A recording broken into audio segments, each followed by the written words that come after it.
Hello guys, welcome to the show at Bobo Pro. Thanks for tuning in again. Our channel is about Asia, China, but also other things.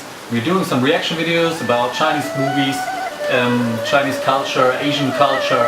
I have a lot of viewers, or we have a lot of viewers from Japan and Singapore and Malaysia. Really appreciate, thanks for tuning in. It inspires me to also learn more about your countries out there. But now I want to commit myself to talking with you about learning the Chinese language, which is a big part of my life. I've learned Chinese for more than 6 years. It all started during my business administration studies at the Free University in Berlin. I went to the Confuzius Institute to learn Chinese language by the side. I had Chinese classes 8 hours a week, and on top of it I had to do some homework, which was already quite intensive.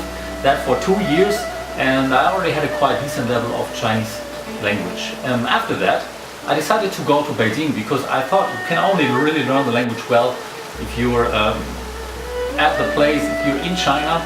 So I signed up for a 3 months language course. Actually, I worked for 1 year to pay for that course and pay for that stay there. So it was really quite some commitment already to that time for me. And the Beijing Language Culture University, the Beijing Daxue, which was the language school of my choice, they had a quite advanced level, because they had a lot of Asian students in these classes, and many of them already got into contact with Chinese characters, which made it much easier for them to learn Chinese. However, after a 3 months language course, actually during these 3 months I got to know my Chinese wife, Leslie, and she helped me learn Chinese, at least when I behaved well, and that also helped me to complete this language course. After this language course I graduated in Berlin, and I started working in China right away.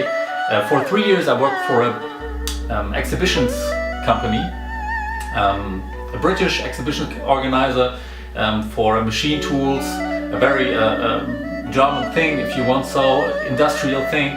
That there are a lot of jobs in this kind of area. I'm still doing that today, event organization, and it was a great experience, but you cannot imagine how that was. I really had to organize marketing campaigns completely in Chinese language. At least with some of the designers and colleagues I could not speak one word in English. So it ended up in the situations like the designer explaining me, what you mean? Flyers should be folded? So yeah, they should be folded. You cannot just send an unfolded flyer to your customer, right?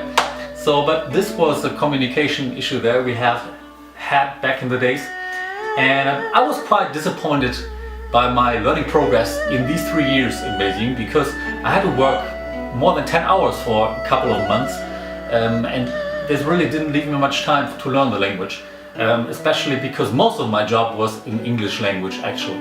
That's why now I want to start learning Chinese again, more intensively, using all the new media that we have right here. I did some research on what are the best methods, what are the best channels to learn Chinese language. Maybe you can update me on that too, and we get into exchange and learn together. I know we get a lot of viewers on our channel from all kinds of Asian countries, and also from European countries and America. So I think we all have in common that we want to learn more about China. We want to learn the Chinese language. So let's do it together. And thanks for staying with us. If you want to learn some more videos, check out my next video about the difficulties of learning the Chinese language.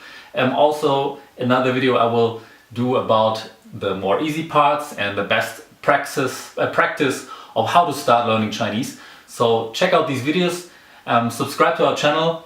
Thanks a lot, and see you next time.